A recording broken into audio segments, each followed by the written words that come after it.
Hello again. Welcome back to another edition of Straight from the Doctor's Desk with me, Dr. Andrea Purcell, where I help women struggling with health and hormonal issues reclaim their health in their life using natural medicine. Today we are talking about sleep, wonderful restorative sleep. Do you struggle with getting a good night's sleep? If you do, you are not alone. It's estimated that anywhere between 30 to 50% of the adult population struggles with insomnia.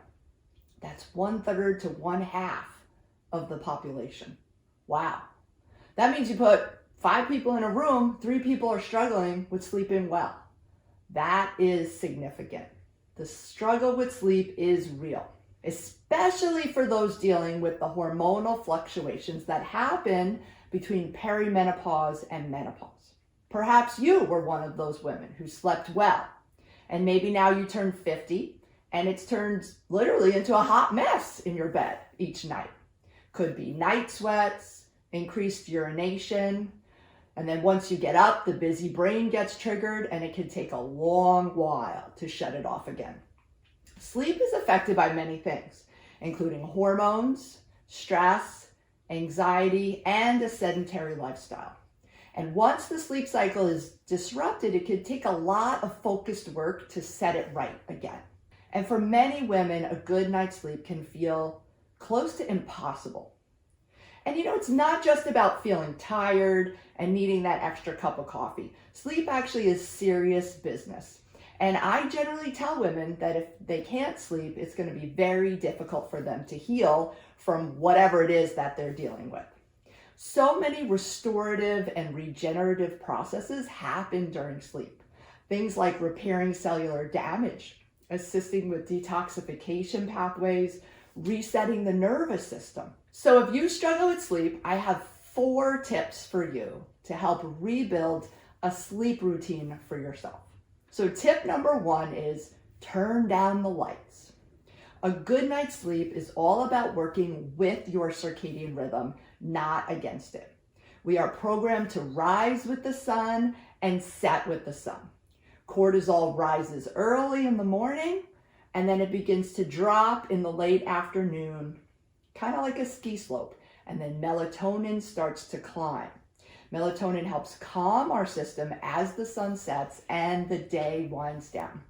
Light is one of the biggest triggers for both of these shifts. So you want to aim for bright light in the morning and then dim light in the evening. I do recommend turning off all screens 1 hour before bed to eliminate blue light exposure, which blocks melatonin production. Tip number 2, check out your sleep space. What are you doing in there? Where you sleep is a big player in how you sleep. So you want to take an assessment and ask yourself if your sleep space is optimized for good sleeping. First, do you fall asleep on the couch instead of in your bed? Or do you fall asleep in your bed with the TV on? Do you have a TV in your bedroom?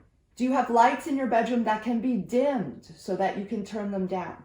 Generally, I tell people you have to make a rule of keeping devices out of the bedroom just because of the blue light that disrupts. Many people sleep more deeply with white noise in the background, and some really light sleepers prefer earplugs and also an eye mask. Generally, a bedroom should be the center stage for 2 things, sleeping and sex, avoiding anything external that disrupts the quietness of the room. Tip number 3. Beverages before bed. With this, you want to be aware of the quantity and also the quality of what you're drinking. As a rule, you want to cut off all beverages definitely by 8 p.m. And if you're struggling with sleep, you should stop all caffeine by 12 noon of that day.